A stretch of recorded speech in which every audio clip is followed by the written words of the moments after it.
Ikigai खाद्य संस्कृति, विश्व के सबसे लंबी आयु वाले लोगों की खाद्य संस्कृति। देखा जाए तो ओकिनावा जापान का ऐसा प्रदेश है जिसका दूसरे महायुद्ध में बड़ा नुकसान हुआ था। सिर्फ युद्ध के वक्त ही नहीं बल्कि उसके बाद भी यहाँ के लोगों को भूख और साधनों के अभाव का सामना करना पड़ा था। 1940 से 1950 तक यह आयुर्मान ज्यादा नहीं था, लेकिन जैसे ही वे लोग उस झटके से उभरे, इस जगह की सबसे ज्यादा आयुर्मान वाले इलाके के तौर पर गिनती होने लगी। जापान में ऐसा क्या राज छुपा है जिसकी वजह से यहाँ के लोग इतनी लंबी आयु तक जीते हैं? उसमें भी ओकिनावा में ऐसा क्या छुपा है कि लंबी आयु के बारे में यहाँ के लोग सबसे आगे होते हैं? जानकारों का ऐसा कहना है कि ओकिनावा एकमात्र ऐसा इलाका है जहाँ पर ट्रेन नहीं जाती है। यहाँ पर कार से यात्रा करना भी संभव नहीं है। यहाँ के लोग यात्रा करने के लिए साइकिल या पैदल जाने वाले विकल्प चुनते हैं। साथ ही दिन में 10 ग्राम से कम नमक खाने के सरकार के नियमों का यहाँ पर काफी गंभीरता से पालन होता है।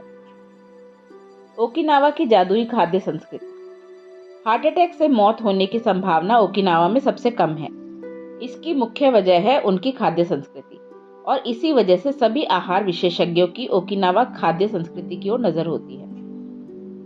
युकुट्स यूनिवर्सिटी के प्राचार्य मोकोटो सुजुकी द्वारा लिखी गई शोधपरक पुस्तकों में ओकिनावा खाद्य संस्कृति के बारे में काफी जानकारी मिलती है। सन 1970 में उन्होंने ओकिनावा खाद्य संस्कृति और लंबी आयु पर 700 से ज्यादा लेख प्रकाशित किए। द ओकिनावा प्रोग्राम नामक पुस्तक काफी महत्वपूर्ण मानी जाती है। इसे ब्रैडली जे विलकॉक्स और डी क्रग विलकॉक्स ने डॉक्टर मोकोटो सुजुकी के साथ मिलकर लिखा था। इसमें कुछ महत्वपूर्ण बातें लिखी गई हैं, जैसे कि यहाँ के लोग काफी विविधतापूर्ण खाना खाते हैं जिसमें सब्जियों की मात्रा ज्यादा होती है। भोजन में यह विविधता उनकी लंबी आयु का राज हो सकता है। ओकिनावा में लंबी आयु के लोगों का सर्वेक्षण किया गया तो पता चला कि वे 206 प्रकार के पदार्थ खाते हैं, जिसमें कई मसाले भी शामिल हैं। वे दिन में कम से कम 18 पदार्थ खाते हैं। हमारा खाना खाने की पद्धति से यह बिल्कुल विपरीत है। वे दिन में कम से कम 5 बार फल और सब्जियां खाते हैं। वे दिन में 7 अलग अलग प्रकार के फल खाते हैं। हम जो खाना खा रहे हैं वह सही है या नहीं, यह देखने का सबसे अच्छा तरीका यही है कि अपने खाने की ओर देखकर यह पक्का करें कि हम इंद्रधनुषी खाना खा रहे हैं या नहीं। मतलब हमारे खाने में लाल शिमला मिर्च, गाजर, पालक, गोभी और बैंगन हैं या नहीं। इसमें काफी रंग समाये हुए हैं। साथ ही सब्जियां, आलू, अंकुरित धान्य और टोफू जैसे पदार्थ खाने में होना जरूरी है। ओकिनावा में 30% से ज्यादा कैलोरी सब्जियों में मिलती है। अनाज उनकी खाद्य संस्कृति की नींव है। वे रोज चावल खाते हैं और चावल के साथ नूडल्स भी खाते हैं। चावल ओकिनावा का महत्वपूर्ण अन्न है। वे लोग शक्कर बहुत ही कम खाते हैं और सिर्फ गन्ने से बनी हुई शक्कर खाते हैं। हम काफी बार गन्ने के खेतों से गुजरे और नाकिजीन कास्टले में हमने गन्ने का रस भी पिया।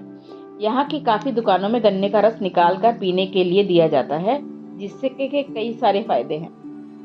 इसके साथ साथ ओकिनावा के लोग हफ्ते में 3 बार मछली खाते हैं। जापान की बाकी जगहों पर कम मिलने वाले सूअर का मांस यहाँ पर ज्यादा पैमाने पर यानी हफ्ते में 1 या 2 बार खाया जाता है। इसके अलावा मोकोटो सुजुकी के परीक्षण में और भी कई बातें सामने आई हैं, जैसे कि ओकिनावा के लोग जापान के बाकी लोगों की तुलना में 1/3 शक्कर खाते हैं। इसका अर्थ है कि उनके खाने में मीठे पकवान और चॉकलेट बहुत कम होते हैं। वे बाकी जापानी लोगों की तुलना में आधा ही नमक खाते हैं। जापान में प्रतिदिन औसतन 12 ग्राम नमक खाया जाता है, जबकि ओकिनावा में यह औसत केवल 7 ग्राम है। जापान में लोग रोज अंदाजन 2068 कैलोरीज लेते हैं, जबकि ओकिनावा में यह मात्रा केवल 1885 ही है। देखा जाए तो विश्व में जहां पर भी ज्यादा आयु के लोग रहते हैं वहां पर कैलोरीज की मात्रा कम ही होती है। हारा हाचिबू। कैलोरीज की इस मात्रा का जिक्र आया है तो हम पहले प्रकरण में बताए गए हारा हाचिबू यानी 80% खाने की सलाह पर थोड़ी और बात कर लेते हैं। जब आपको लगे कि पेट भरने को आया है लेकिन आप थोड़ा और खा सकते हैं, उसी वक्त खाना बंद कर दें। हारा हाचिबू को अमल में लाने का सबसे आसान तरीका है कि खाना खाने के बाद अगर आप कुछ मीठा खाते हो तो उसे खाना बंद कर दें। डिश का आकार छोटा कर दें। मुख्य बात यह है कि खाना खाने के बाद भी थोड़ी भूख रहनी चाहिए। इसी वजह से जापान में बर्तनों का आकार काफी देशों के मुकाबले थोड़ा छोटा होता है। वहां पर खाना एपेटाइजर मुख्य खाना और अंत में मीठा इस प्रकार के 3 हिस्सों में नहीं परोसा जाता। इसकी बजाय सभी पदार्थ छोटी-छोटी थालियों में एक साथ परोसे जाते हैं। एक बर्तन में भात, मिसी सूप की डिश और साथ में एकाध पदार्थ दिया जाता है। छोटे-छोटे बर्तनों में परोसने की वजह से ज़्यादा खाने की संभावना ही खत्म हो जाती है। साथ ही एक से ज़्यादा पदार्थ खाना भी संभव हो जाता है। हारा हाचीबू एक प्राचीन पद्धति है। 12वीं सदी में जैन बौद्ध जाजेन योजिंकी ने अपनी क्षमता से 2/3 खाना खाने की सलाह दी थी। जरूरत से कम खाना खाना लगभग सभी बौद्ध मंदिरों की प्रथा है। कम कैलोरीज लेने के फायदे 100 साल पहले बुद्धिज्म जानने वाले लोगों को पता थे। कम खाएं, भरपूर जिएं। कुछ लोग शायद इस बात से सहमत ना हो, लेकिन किसी भी चीज की अति में नहीं जाना चाहिए।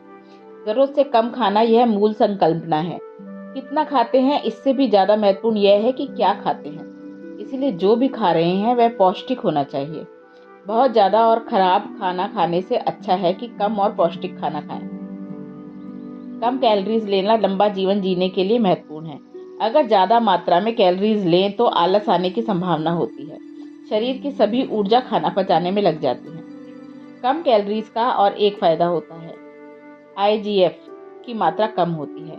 IGF 1 की वजह से उम्र बढ़ने की प्रक्रिया शुरू होती है।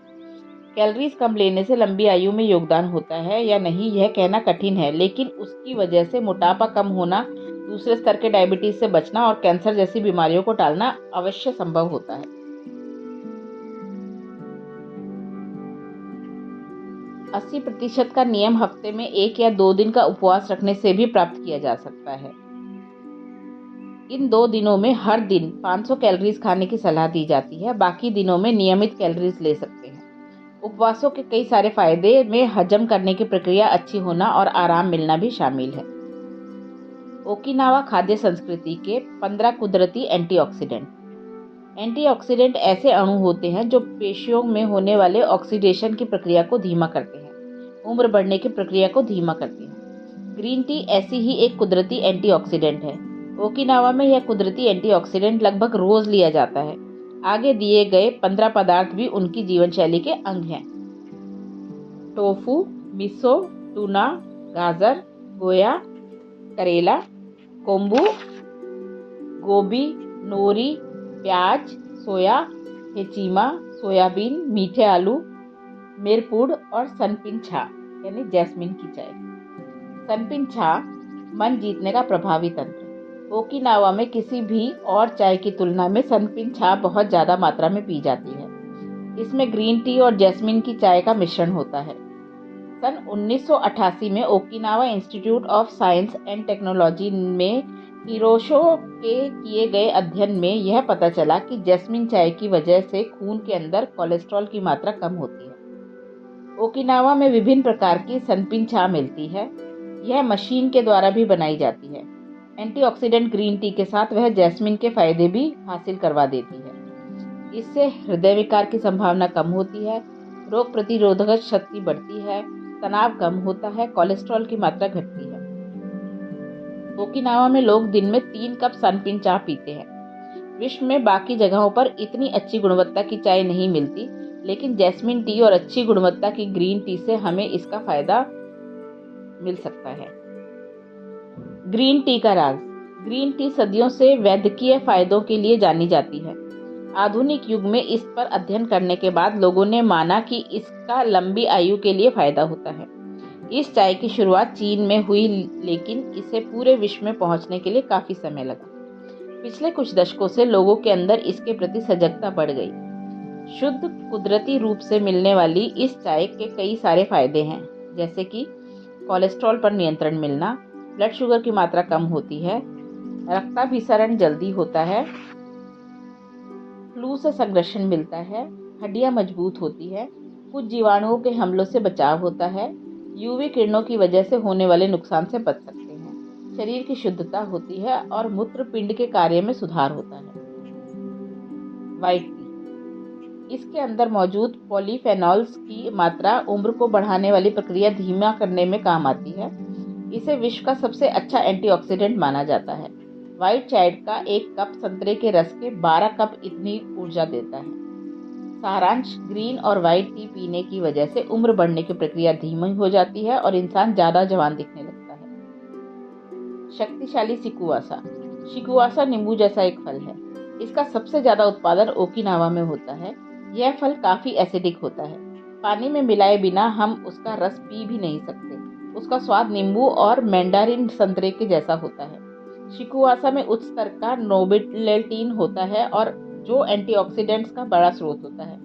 नींबू और संतरे में भी नोबिलेटीन की मात्रा होती है, लेकिन सिकुआसा में इसकी मात्रा 40 गुना ज़्यादा होती है। नोबिलेटीन की वजह से कैंसर, टाइप 2 डायबिटीज़ और मोटापा कम करने में फ़ायदा होता है। सिकुआसा में क और बा जीवन सत्व होते हैं। बीटा कैरोटीन और मिनरल्स भी होते हैं। इसका इस्तेमाल कई सारे प्राचीन पदार्थों में और स्वाद को बढ़ाने के लिए किया जाता है। इसका रस भी निकालते हैं। जब हम एक बुजुर्ग के जन्मदिन की पार्टी में गए थे तो हमें इसी सिकुआसा का केक दिया गया था। पाश्चात्य लोगों के लिए एंटीऑक्सीडेंट्स के स्रोत।